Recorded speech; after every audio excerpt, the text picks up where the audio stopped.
S cool on the beat. Tsy misy toazo lay agnaty fo fariraiko lay tiako marigny ao anatiko ato mamiko ia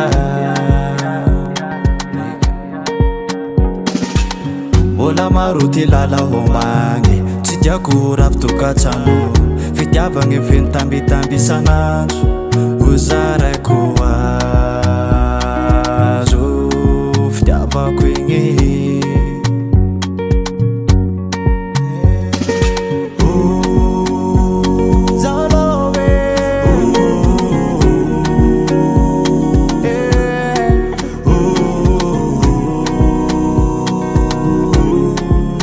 kuya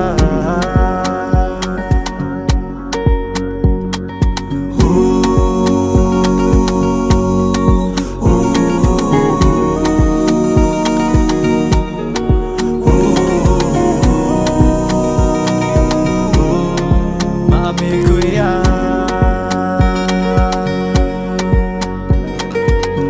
masoandro mamiratsy azava matoky tegnany amtika anjara fitiavana feno tambitamby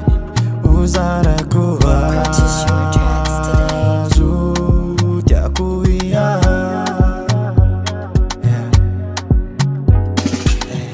ka indro raiso ty tagnako favonogno teny ankatoaviko agnaja le vady natao iaby fahire raiky avao walaikuva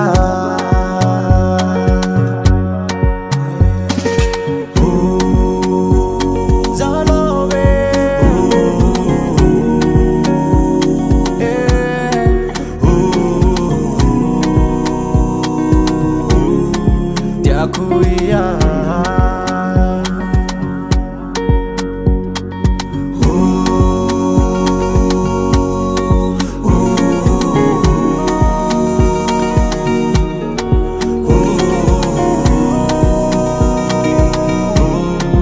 mami kuya